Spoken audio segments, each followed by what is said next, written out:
Hey guys, welcome back to the channel, and today we're going to be reacting to K-pop idols who changed Korea's law forever.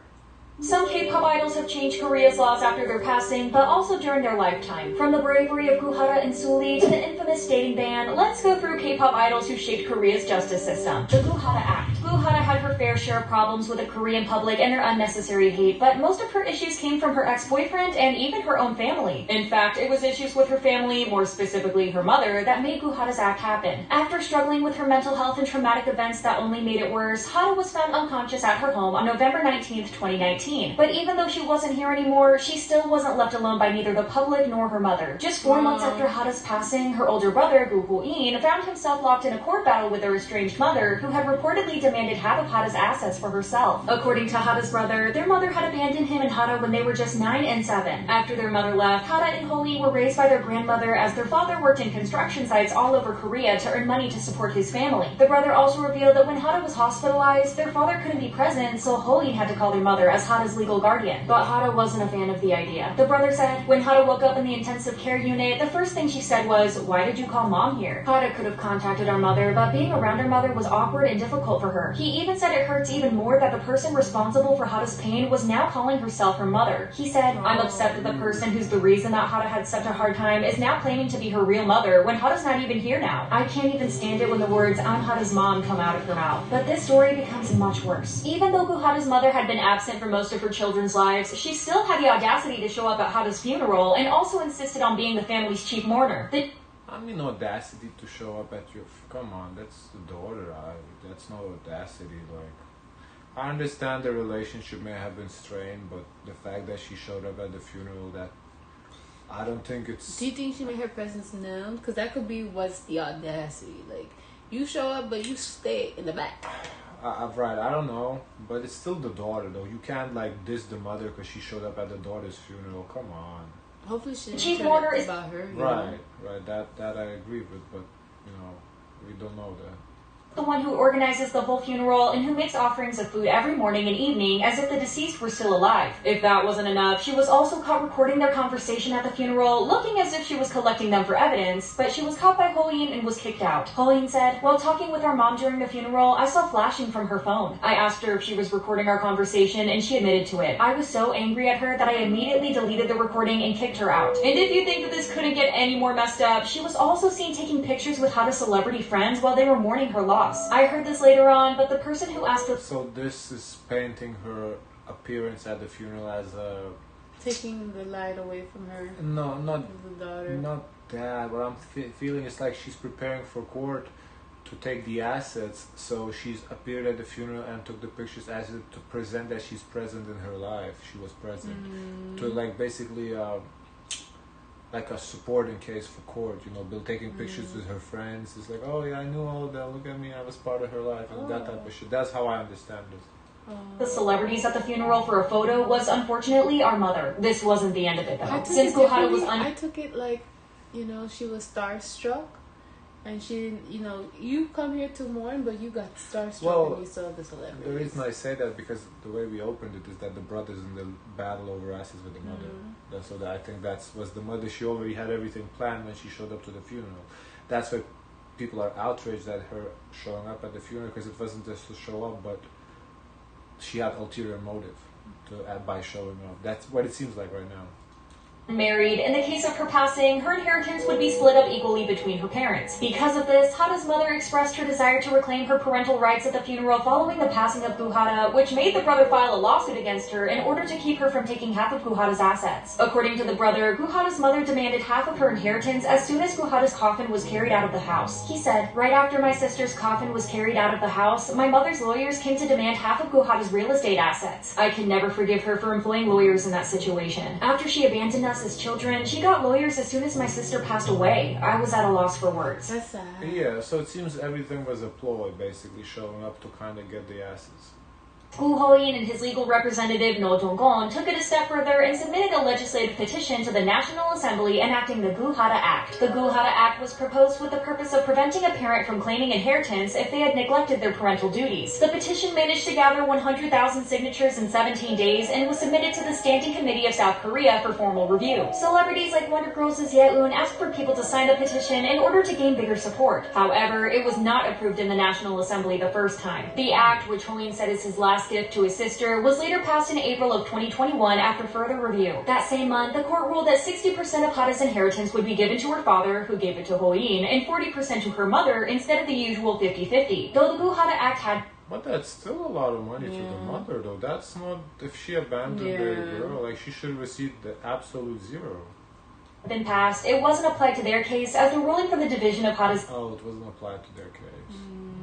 Inheritance was made in 2019. Hoin intended to use the inheritance to set up a foundation to help single parents and struggling trainees. The public was glad that the act finally passed, but they also had issues that the mother received 40% of Hara's inheritance. A user on Twitter said, "It's a start, but ideally her mother should be getting nothing at all. Hope the Goo Hara Act is passed sooner rather than later to avoid more cases like these." The fans also asked for a longer sentence for Hara's ex-boyfriend, who was jailed for threatening Hara, causing her extreme pain. A fan wrote, "The Goo Hara Act has passed. Another job to do is..." Yeah, but how did she die? I don't think we were told. To make sure her ex gets longer sentence and she gets the justices she deserves. A petition also started, but as of February 2022, nothing has yet been decided. Not only that, but he only served a 1-year sentence and was released in July of 2021. Overall, it's hard. But what did he do though? I think that's key in determining the sentence. Heartwarming to know that at least Hara had someone that would fight for her when Hara's own mother wouldn't leave her to rest in peace even after her passing. I hope she can rest easy after that. The Sulli law. If Sulli was known for anything in South Korea before her passing, it was for We saw her from IU. She was IU's friend, I remember. not sticking to general standards of Korean celebrities, and that's why she was a constant target for netizens. They were divided on Sulli's image, as some felt that what Sulli was doing was inappropriate. Korean celebrities are always expected to act as proper role models for young kids, and they felt that Sulli had somehow breached this social contract through her public actions. This led them to constantly attack her online. That's why the South Korean government came up with the idea of the so-called Sulli law, which was supposed to protect people from being attacked on online spaces. It was inspired by Sulli's long-term struggle with haters, and therefore after her tragic passing, she became an inspiration for this law. The Sulli law was proposed in South Korea's National Assembly in early December of 2019. The bill was reportedly proposed by 9 members of the National Assembly and was supported by 200 celebrities who were friends or colleagues of Sulli or those who have experienced the same things as Sulli. The report also claims that 100 organizations supported the bill. The law was supposed to allow platform providers like Naver and Daum to automatically delete hate comments and block IP addresses. Sulli's image was packaged as the childish innocent baby of SM ever since her debut. This is why... What? Block hate comments and hide IP addresses? Why would you want to hide IP addresses of people that post hate comments? I feel like we want to expose that, if anything. I don't understand this part. People always treated her like a little girl. Debuting that young, and the innocent image SM tried to push on her didn't help her in the slightest. Whenever Sulli would do something that didn't match this perfect image, netizens would write the most disgusting hate comments. So Sulli became the target of unwarranted online hate. While we all know that this kind of behavior is not unusual for Korean netizens, it was really on a whole new level in this case. She got hate comments for everything she did. Her relationship with Treda, her clothes, and even her Instagram posts. In 2017, she was heavily criticized for being a part of a movie that included some spicy scenes, while her co-star Kim Soo-hyun was pitied for starring in the movie alongside her. I know, it's crazy. Her support for the No Bra movement in 2019 was met with extreme backlash as well. Not surprisingly, according to her manager, she was severely depressed at the time of her passing. Sulli passed away on October 14th, 2019, and while South Korea was grieving her passing, the tragic event also started some important conversations about online hate. Most importantly, there were conversations about what could be done to stop it from happening. One day after the tragic news, petitions were seen online through Korea's national petition website. The description of the petition stated this: "We demand severe punishment to those who left hate comments that ultimately led to Sulli's passing. Others, like Jonghyun, have suffered from these hate comments which resulted in horrible decisions. If the law isn't changed, more events like this may happen. Please revise the law so that those who leave hate comments may receive severe punishment." Another petition was started in hopes of changing the law so that all internet users' real names would be revealed. However, this idea was scrapped since it was a breach of privacy and could be misused by wealthy public figures to silence and target target victims who want to expose them for their wrongdoings, but the fight to bring justice to Sulli and all the other people who suffered didn't stop. So, in response to the social outrage, the Sulli law was proposed as a prevention measure to these comments. Unfortunately, the law was never passed. The Sulli law wasn't able to get approved at the 20th National Assembly, and E-Daily states that it got scrapped eventually. The outlet quotes a source in the political sphere as saying, "In order for the Sulli Act to pass, it needs to be proposed again to the 21st National Assembly and pass through the full session. However, there's currently no assembly member that will propose a bill about that, and interest in it has really dropped as well." The news was met with disappointment. An online user said, "So instead of finding a solution, you just provide back the space for them to continue their hate so it won't be shifted to social media?" They continued, "When people's lives become an interest, this is where the real issue lies. It's genuinely sad that the Sulli law looked like an attempt from the government to shut people up rather than actually finding a solution to the problem." Use June Prevention Act. Now, Steve Yu is still... I feel like we kind of go so quick and then move on to the next idol. It's like too fast. Well, I mean, it's only the second about 4 minutes for each idol. That's plenty, no? It's just. I just feel like I have more questions. So go raise the questions. It's okay. No, raise it. We're still at. We just finished Sulli. Go ahead. Go ahead. No, well, raise your questions. You said 4 minutes is sufficient, so it's sufficient. Michelle just asked what you want to ask. Okay. I don't know why this was included. It didn't change the law. Like, I get the sad situation and everything, but it didn't change the law, so it doesn't kind of go with the title of the video.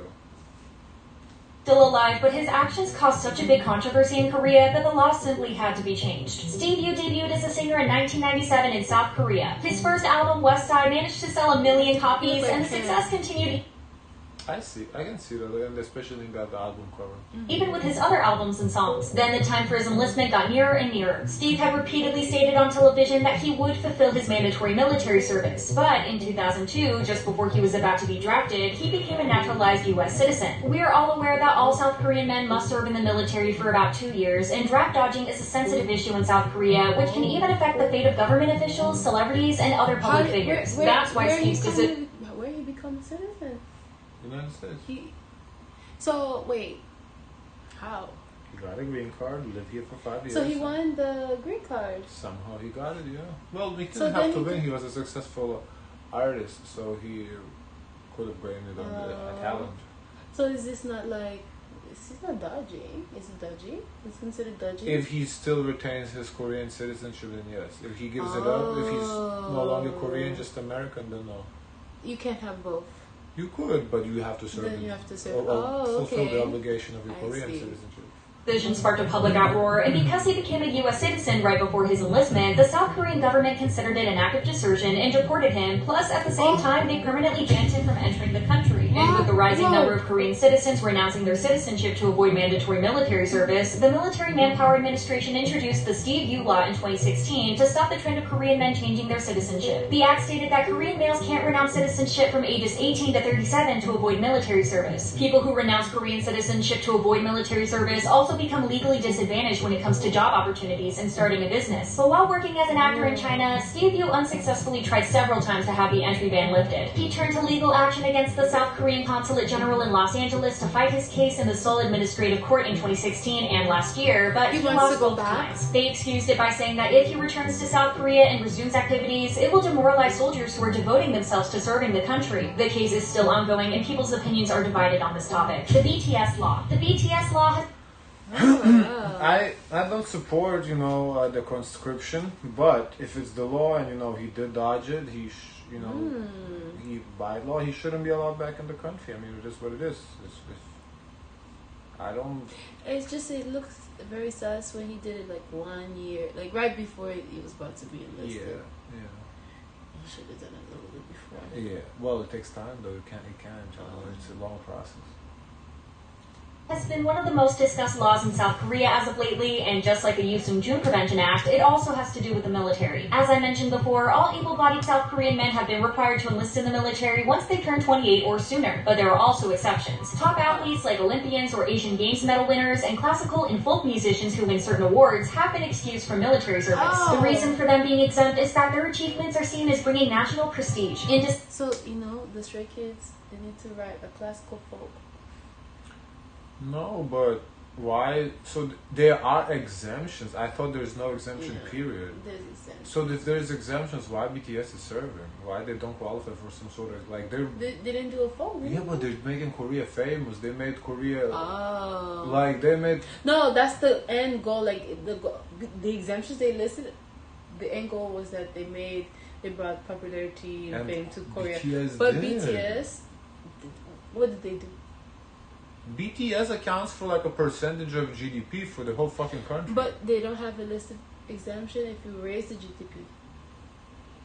December of 2020, lawmakers introduced a bill for revising the Military Service Act after BTS became the first ever South Korean group to top the United States Billboard Hot 100 singles chart with the song Dynamite. This law says that K-pop entertainers who have received government medals for helping spread the country's cultural influence around the world can apply to have their military service postponed. All 7 members of BTS meet that requirement since they were awarded the Order of Cultural Merit in 2018. If this law is passed in South Korea's National Assembly, BTS members will be allowed to continue promoting as K-pop idols for 34 months instead of serving military services during that time. This had people divided. Some think that the BTS members deserve to have their enlistment postponed because of their worldwide success and their representation of South Korea. Others didn't share the same opinions as they thought that giving K-pop artists the luxury to postpone their enlistment would be too much. The dating ban. Now, this isn't exactly a law, but it has been thought.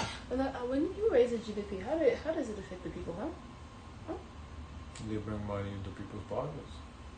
And that's not enough to say, okay. I feel like, well, overall, yeah, I believe BTS shouldn't have served, but doesn't matter what I believe. To make the companies become stricter with dating. This is connected to Kim Sung-jae's passing and the story behind it. Sung-jae was a very famous idol in the 90s since he formed the Deuce team with fellow idol Lee-hyun in 1993. But when they were at their peak, they parted ways to focus on their... Now they have the shit on. Solo careers. Sung-jae eventually made his solo debut as I Told You, and his debut was very successful. He was praised for his talents, and his future already looked promising, but things turned dark very fast. Right after his debut stage, he spent the night at a hotel with his backup dancers and his girlfriend. But on the very next day of his debut stage, he was found unconscious with 28 needle marks in his right arm. The cause of his passing was teledimine-zolazepam, which was found in animal stimulants. First, it was thought that he took his own life, but that didn't make sense to law enforcement. He had good relationships with his family and friends, and he just had his debut stage. He was also making long-term plans when it came to his career, so this possibility was more or less off the table. Plus, Sung-jae was right-handed, and the injection marks were in his right arm. If he injected himself, the needle marks would have been in his left arm. So, after the police did some digging, Sung-jae's girlfriend at the time became the prime suspect in the case. She was reportedly very jealous and possessive of Sung-jae. She allegedly used to fight other fans at concerts for getting too close to him without her permission, and had been restricting Sung-jae. It was reported that she even tied him up in her bed to prevent him from going to a meeting. She was also proven to have been together with Sung-jae the night before he passed away. At that time, there was also a witness who stated that she bought animal sedatives at the pharmacy. She was sentenced to life in prison, but later escaped the clutches of the law because of the help of her wealthy and influential family. To date, no perpetrators have been convicted of this case. Due to this tragic event, it's said that the entertainment company started putting...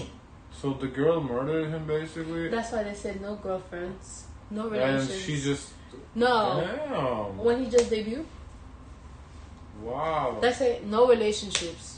Bans on their idols to prevent them from dating. And while there was nothing proven about this theory, now it's you know why. possible because it's been often mentioned that the dating ban was put into action because of Sung-jae's case, the JYJ law. If we have to... Melly, here it is. I mean, it shouldn't be a law, but because it's just one fucking... That's the reason. But that's the reason. On. No, you see? You can't make a law because of one case, because but the that fans, is a crazy fucking case. When the fans are crazy, she wasn't a fan, she was a girlfriend. That's a crazy girlfriend, not a crazy fan. To pick anyone for artists not being blacklisted by entertainment companies or for idols not being victims of terrible contracts, it's JYJ. So I'm going to be discussing the 2 times JYJ had an impact over how idols are treated by companies and broadcasting agencies. Honestly, and how they completely... I would tell my son the same thing. You see what you're doing right now? I don't see how you can manage a relationship and be an idol at the same time. K-pop. Between 2009 and 2015, 4 SM artists ended up suing the company, 3 of them because of the contracts, but none of them had the impact that JYJ's lawsuit had. On July 31st of 2009, Jaekyung, Junsu, and Yoo-chun, who were members of Dongbang Shingi at the time, filed a lawsuit against SM Entertainment seeking annulment of their unfair contracts. So why did the members think their contracts were unfair? According to them, their 13-year contracts were too much, and the free... 13-year? How come theirs long? I think this may have changed the law of the length of contract. Felt that SM Entertainment were the only ones who were benefiting from the contract terms. They also questioned the legality of it, but SM revealed that according to the law, a contract that binds an artist for over 7 years is completely legal on the condition that the artists are active overseas. Plus, according to SM, the Dongbang Shingi members and their families were the ones that kept insisting on a 13-year contract, not the company. On the other hand, JYJ said that they were coerced into the contract and that they had no other choice but to keep silent. In the following months, the 5 members of Dongbang Shingi finished up their Japanese activities after the Seoul Central District Court granted JYJ's ruling to suspend their contracts, and the group split. This ruling really brought attention to the inhumane contracts that idols signed to start their careers, and also paved the way for contracts to be much shorter for other idols. Junsu, Jaejung, and Yutan debuted as JYJ in 2010, but their debut and rebranding didn't go well for them, and it was all SM's fault. On April 13th, JYJ's Junsu took part in the recording for EBS's music program, Space Sympathy. This was his first music show appearance on Korean television in 6 years due to contract conflicts with SM that I mentioned before, which resulted in an essential ban from appearing on television in Korea. So basically, all of JYJ's public appearances were terminated from broadcasting stations due to SM's influence in the Korean industry. The trio didn't give up, and they still tried to release music and promote it with the fans' help. So, in order to prevent something like this from happening again, the JYJ law was proposed to prevent broadcasting companies from blacklisting idols without proper reasoning. On April 14th, Assemblywoman Choi Min-hee submitted a bill to make amendments to broadcasting regulations. The law failed to pass in June of 2015, but eventually got passed by the National Assembly in December of the same year. The irony of this whole thing is that JYJ continued to be silently blacklisted even after this law was put into effect. Share your thoughts in the comments. Thank you for watching. Wow, this is very eye-opening for me, this video. This was And now I come to understand a lot. It's important to know that actors are... What do you understand? I understand why they say no dating. No, I didn't That's know. not a valid excuse because somebody know. got popped because the girlfriend was crazy. No. That's crazy. So the girlfriend can be crazy for non-K-pop And idols. So what, no dating period? Just fuck it, everybody's single? They don't punish her. She was able to. Well, that's wrong. That part is wrong. Like, I would feel a little bit better if she, there was punishment so that others see. So others can see. You see, if you try this, you're gonna be punished. She did get a year life in prison. No, she did, but her family got rid pockets. Yeah. Well, that's just corruption. But most of the people the justice did what it could, but somebody interfered. Like no. That's just. No. I don't like. So you support no dating now, K-pop? No dating in K-pop. Okay. No dating. Guys drag her. No, because let me tell you, because it seems like she didn't want him to be popular to have a successful career. Yes, but what does that have to do with any crazy girlfriend? So. Yeah, but then it's still the public have not seen. So just because Joe Schmo has a crazy girlfriend should affect my life? No, I don't care. No, the dangers are real. Okay, but that's Joe Schmo's danger, not mine. No dating in K-pop. Guys, let us know your thoughts. Don't forget to like, comment, and subscribe. Join the Discord, and as always, share as much kindness as possible.